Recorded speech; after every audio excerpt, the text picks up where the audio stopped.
Hi there, it's Seb.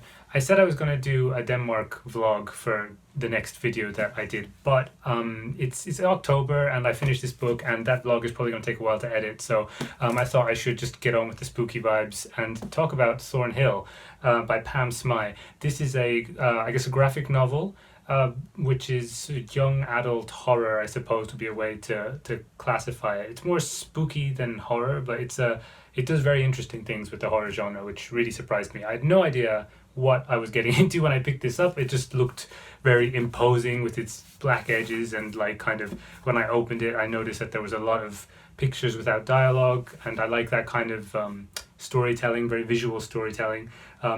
So let's just get into it. Like, what you got when you start the book is lots of these pages, which are just black and which are really impactful the way they're used, like kind of just nothing on the page thing.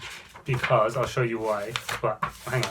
Oh yeah, before that one, you get a diary entry, which is, I don't know if you can see, dated 1982, and that's kind of like sets the mood. It's kind of creepy, what's going on, and you don't know. Then you get this picture, nice nature, very pretty. Next page, you've got almost the same picture, but you can see some differences. So basically, like, it's almost like a camera which is zoomed out and panned slightly. So you've got more available around what was there before. And also, if you look, you can see that the animals have moved. So that's kind of the style that sets you up for the style all the way through. With these pictures, you always get the sense of motion and things happening in between one kind of still image and the next. So it has a really fast pace to it because of that style, as well as like, oh yeah, and then it keeps zooming out, and we see the house, and then we see a girl in a room, in a window. There's lots of details which make sense, which in the next panel, which make you flip back to see if you spotted them before. So it's very, like, kind of exciting to read. Oh, and yeah, you also see, like, for example, the date there and the calendar is 2017. So that sets us up for the basic structure of this book, which is diary entries from the 1980s written by a girl in an orphanage which is called Thornhill, and that girl's called Mary, and she's kind of being terrorized by something, which becomes more clear as you read on. And then also this girl Ella, who's just moved into a house opposite Thornhill, or the old Thornhill, in 2017, and she's got her own kind of issues. She's obviously very lonely, and she gets wrapped into some sort of mystery which is going on in Thornhill. And the way her story is told is completely without words. Well, I guess there's some text, like she finds things and reads things, but for the most part it's purely images. And then the way Mary's story is told is like kind of the diary. So you have this interspersing of diary entries and pictures. And so it's almost like you're consuming two different mediums or media at the same time, which I thought was fascinating because I've never seen a graphic novel that does that really. And it really worked well because the two sort of play off each other as you go, and the stories have obviously lots of links beyond the house of Thornhill. As like Ella's trying to sort of solve a mystery, and we're trying to figure out what's going on with Mary. So like it really surprised me, like how heavy this got, because I thought this was going to be like a kind of light, spooky, fun read, which it started off that way, but it got kind of like, I don't know, like a bit intense, a bit too real for me at bits, because we find out as we go on that one of the main themes, maybe the main theme of the book, is bullying, and loneliness, and we find out that that's kind of like the big source of Mary's trouble. And for a lot of it, it's sort of not clear that there's actually anything supernatural going on, and just the sheer terror that Mary is feeling is because of, like, the bullying that she's going through at Thornhill. So yeah, like, if that's, I think, like a good warning to have going into this, because I was really caught off guard by that, and it works very well because the effective sort of spooky haunted house vibes set you up for feeling fear,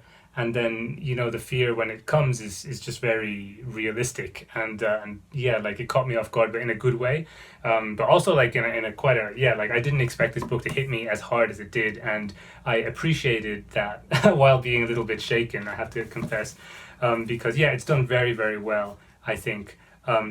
the discussions of bullying and loneliness at this age. The thing that's also very clever about the bullying is the way that it basically shows up a lot of the horror tropes that are in this book, or it doesn't really show them up, but like, I mean, for example, we learned that Mary, the girl who's writing the diary entries, lives like basically in her room by herself in the top window here in Thornhill, and like she's sort of like almost like the girl in the attic kind of vibes, and she's got all these puppets. She's into making puppets.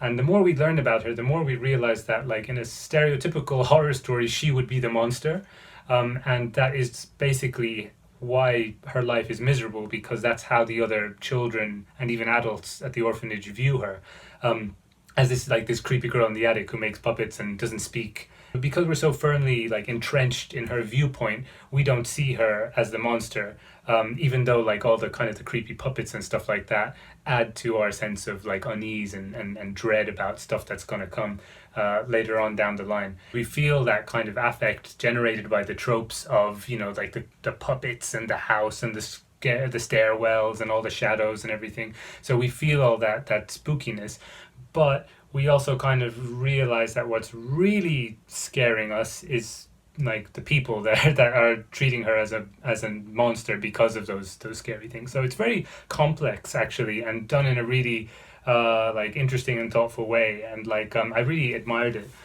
for that. The pictures also, like, there was, my favorite bit was like somewhere in the middle, you know, like at a point where I'm starting to very much worry about what's going to happen to Mary and like her well-being.